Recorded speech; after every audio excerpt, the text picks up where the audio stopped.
राजधानी पटना के Krishna memorial hall में चंद्रवंशी ललकार सम्मेलन का आयोजन किया गया। इस कार्यक्रम में बिहार के दोनों डिप्टी सीएम मौजूद रहे। इसके साथ ही केंद्रीय मंत्री नित्यानंद राय के साथ गिरिराज सिंह, बिहार बीजेपी के प्रदेश अध्यक्ष दिलीप जायसवाल भी मौजूद रहे। इस मौके पर राज्यसभा सांसद और चंद्रवंशी महासभा के अध्यक्ष भीम सिंह ने कहा कि अगर चंद्रवंशियों की भलाई के लिए किसी ने काम किया है तो वो है भारतीय जनता पार्टी। वहीं केंद्रीय मंत्री गिरिराज सिंह ने भरे मंच से दोनों डिप्टी सीएम सम्राट चौधरी और विजय कुमार सिंह से बड़ी मांग कर दी है। गिरिराज सिंह ने कहा कि भगवान जरासंध का भव्य प्रतिमा बनना चाहिए, वो भी राजगीर में। उन्होंने सम्राट चौधरी से कहते हुए कहा कि आप मुख्यमंत्री नीतीश कुमार से सिफारिश करें कि राजगीर में भगवान जरासंध की प्रतिमा स्थापित हो। में जानते कि गिरिराज के रूप में जानते, तब तो हम वही कहानी सुनाएंगे ना, हिंदुओं वाला ना। हिंदू की रक्षा कौन करेगा? चंद्रवंशी समाज करेगा। पहला नारा, हिंदू की रक्षा कौन करेगा? हिंदू की रक्षा कौन करेगा? हिंदू की रक्षा कौन करेगा? मैं एक मांग रख करके अपनी वाणी को विराम देता हूं। इस मंच पर दो मुख्यमंत्री हैं, प्रदेश के अध्यक्ष हैं, मंत्री हैं। जरासंध के नाम पर एक जरासंध का बहुत बड़ा भव्य मूर्ति राजगीर के प्रांगण में हो।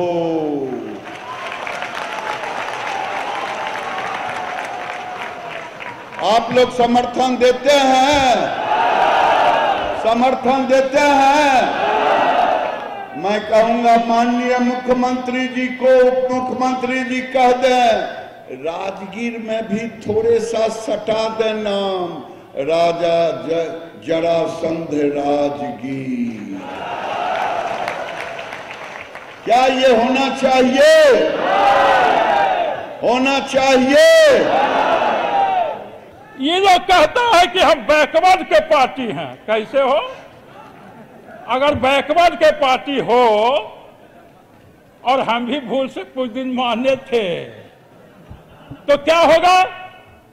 बहुत से बहुत कूद फांद के मुख्यमंत्री बनेगा।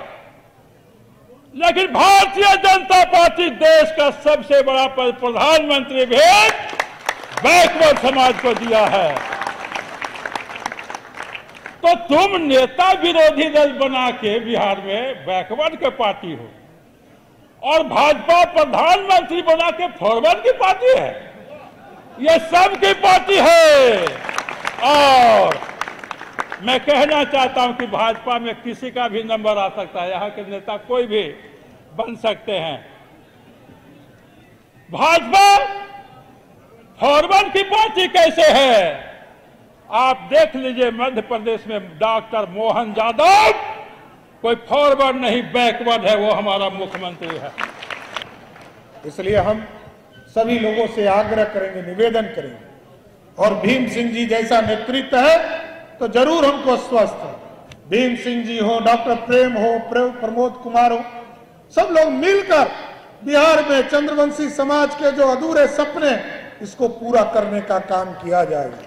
और साथियों, जिस तरह हम भारतीय जनता पार्टी के सदस्य जरूर हैं साथ, लेकिन हम एक सनातन धर्म के भी पुत्र हैं। हम तो लवकुश समाज से आते हैं, जो भगवान राम का सीधा वंशज कहा जाता है। लेकिन आप तो दूसरों के पालकी को उठाकर उसके गंतव्य तक पहुंचाने वाले महान काम करने वाले चंद्रवंशी समाज है। आपको मैं नमन करना चाहता हूं साथियों। दूसरे का नैया पार कराना, कोई नाव से पार कराता है, और आप तो डोली में उठाकर उसको गंतव्य तक पहुंचाने का काम कर। इसलिए साथियों, मैं तो कहूंगा, इस देश में याद कीजिए, विश्व हिंदू परिषद या सनातन के लोग लगभग 400 वर्षों तक हमारे लोग लड़ते रहे। कभी मुगल आए तो मुगल का अत्याचार भारत के लोगों ने सहने का काम किया, हम उसको भी बसा लिए। जो आदरणीय गिरिराज जी कह रहे थे कि इस देश के सनातन को बचाना है, तो इस सनातन को बचाने के लिए सनातन के लोग 400 वर्षों तक देश में लड़ते रहे। ललकार सम्मेलन में मुझे कहने में कोई संकोच नहीं हो रहा है कि आपको आरजेडी के नेताओं ने ठगा है, लालू जी ने ठगा है, तेजस्वी यादव ने ठगा है, लेकिन आपको सम्मान दी है वह है भारतीय जनता पार्टी। भारतीय जनता पार्टी के लिए आपको सम्मान दिया गया है। और 4 सदनों की बात कर रहे थे हमारे माननीय बड़े भाई भीम सिंह जी। 3 सदन को तो आपने देखा है, 3 सदन को देखा है, 4था सदन में भी खोजिएगा जिसकी बात नहीं कर रहे तो हिंदुस्तान में खोजने में कोई न कोई चंद्रवंशी जरूर प्रतिनिधित्व कर रहा होगा। इस विश्वास के साथ मैं कर रहा हूं। और आपकी शक्ति जितनी बढ़ेगी, ग्राम पंचायत से लेकर लोकसभा तक भारतीय जनता पार्टी उतनी ही मजबूत होगी, उतनी ही मजबूत होगी। और एनडीए ने हमेशा राजनीतिक ताकत भी देने का काम इस समाज को किया। भारतीय जनता पार्टी यदि न होती, एनडीए की सरकार आपके आशीर्वाद से न बनी होती, तो आज त्रिस्तरीय पंचायती राज में जो चंद्रवंशी समाज के हमारे भाई बीडीसी मेंबर, मुखिया, जिला परिषद, ब्लॉक प्रमुख के रूप में दिखाई पड़ते हैं, वह नहीं दिखाई पड़ते। एनडीए के कारण ही आज त्रिस्तरीय पंचायती राज में सीधा सीधा राजनीतिक अधिकार इस समाज को मिला। इसलिए हम सब लोगों का मनसा, हम सब लोगों का राजनीतिक सोच बहुत स्पष्ट रहता है। आर्थिक रूप से मजबूती लाओ किसी समाज को, सामाजिक रूप से मजबूती लाओ, राजनीतिक रूप से मजबूती लाओ। आर्थिक, सामाजिक, राजनीतिक और शैक्षणिक हर दृष्टि से समाज को मजबूत करने का काम हम सब करते हैं। बिहार में बढ़ते अपराध को लेकर और नवादा कांड को लेकर मुख्यमंत्री नीतीश कुमार ने आला अधिकारियों के साथ कल बैठक की थी, जिसे लेकर नेता प्रतिपक्ष तेजस्वी यादव ने अपने सोशल मीडिया एक्स पर टैग करते हुए लिखा कि सिर्फ खाना पूर्ति के लिए बैठक हो रही, नीतीश कुमार के सुशासन का इकबाल खत्म हो गया है। बिहार में अपराधी मस्त होकर घूम रहे, जिसे लेकर बिहार के उप मुख्यमंत्री विजय कुमार सिन्हा और बीजेपी के पूर्व प्रदेश अध्यक्ष डॉक्टर संजय जायसवाल ने कहा कि तेजस्वी यादव को पहले अपने माता पिता के शासनकाल को याद करना चाहिए। उनके शासनकाल में क्या कुछ होता था, नीतीश कुमार की छवि धूमिल करने की कोशिश ना करें तेजस्वी। जंगल राज को किसी ने हटाया है तो उनका नाम नीतीश कुमार है। नरसंहार, हत्या, अपहरण, लूट, बलात्कार को रोका है तो वो नीतीश कुमार के नेतृत्व में एनडीए सरकार रोकी है।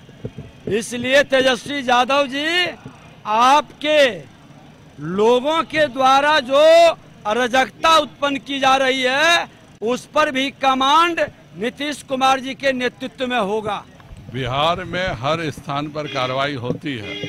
तेजस्वी जी को अपने माँ बाप का समय याद आ रहा है कि जब अपहरण हो जाता था तो अपहरणकर्ता के साथ उनके कार्यालय से, मुख्यमंत्री आवास से पैसे की रकम लेन देन तय होती थी। वहाँ से ऑर्डर होता था कि किसको छोड़ना है, कितने पैसे में छोड़ना है, और उस हिसाब से जिसका अपहृत होता था उसको छोड़ा जाता था। यह इकबाल आज नहीं है। जो अपहरण करते हैं या जो भी क्राइम करते हैं उनकी गिरफ्तारी होती है। उनके समय में मुख्यमंत्री का यह इकबाल था कि हर अपहरणकर्ता, हर हत्यारे से पैसे का लेन देन मुख्यमंत्री आवास करता था। भूमि सुधार राजस्व मंत्री दिलीप जायसवाल ने जमीन सर्वे को लेकर बड़ा बयान दिया है। उन्होंने कहा कि कुछ लोगों को दिक्कत हो रही थी, हमने विभाग से बात की और 3 महीने के लिए मोहलत दी है ताकि लोग अपने कागजात को इकट्ठा कर लें, उनको किसी तरह की परेशानी ना हो। आगे उन्होंने कहा कि जमीन सर्वे का काम जब तक पूरा ना हो जाए तब तक सर्वे चलता रहेगा। लगातार चल रहा है और सर्वे चलता रहेगा जब तक कि हम इसको समाप्त नहीं कर लेते। कुछ लोगों को दिक्कत हो रहा था, उनके पास कागजात नहीं थे, तो हमने वैसे रैयत के लिए अभी विभाग से विचार विमर्श किया है कि 3 महीना का समय देंगे कि वो आराम से, उनको अफरा तफरी नहीं हो, किसी तरह का परेशानी नहीं हो और वो आराम से उस कागजात को उपलब्ध करा लें। और जिनके पास कागजात है उनका सर्वे आज भी चल रहा है, कल भी चलता रहेगा। 10, 12, 15% लोग ऐसे हैं जिनको कागजात का दिक्कत हो रहा था, तो उस उतने से भी आबादी को कोई दिक्कत नहीं हो, सरकार इसके लिए चिंता कर रही है और उसको 3 महीने का समय हम देने।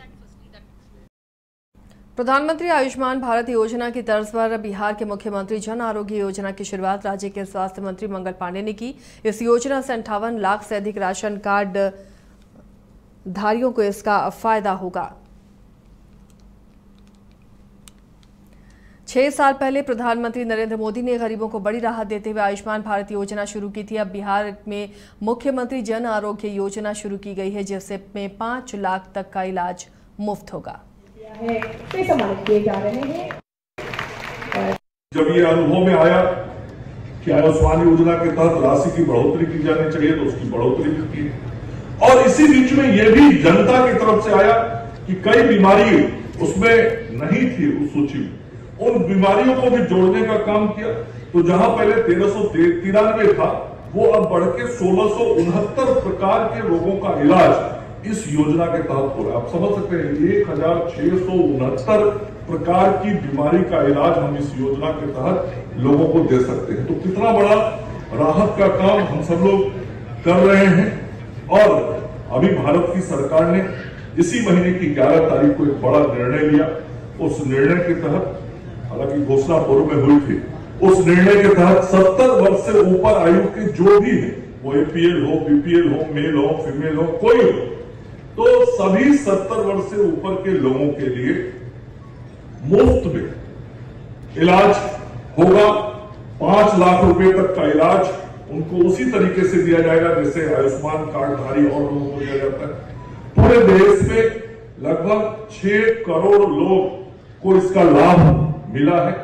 और हम यदि बिहार के परिप्रेक्ष्य में देखें तो लगभग 48 लाख लोग जो 70 साल से ऊपर के, तो 48 से 50 लाख के बीच की वो संख्या है जो नए लोग जिनको इस योजना का लाभ मिलेगा। 70 वर्ष से ऊपर का जो भी व्यक्ति हमारे राज्य के अंदर है, उसको 5 लाख से ज्यादा का इलाज का जरूरत शायद ही किसी को पड़ता है, लेकिन 5 लाख रुपया तक का इलाज कराना है तो उसको किसी की चिंता नहीं करनी है। नरेंद्र मोदी जी और नीतीश कुमार जी ने ऐसी व्यवस्था दे दी कि अब वह 70 साल से ऊपर का आदमी देश के उन 23,000 अस्पतालों में और हमारे राज्य के लगभग 1000 अस्पतालों में वो कार्ड पॉकेट में रख के कहीं भी हमारे जाएंगे वृद्धजन, तो उनका मुफ्त में 5 लाख रुपए तक का इलाज करने की व्यवस्था सुविधा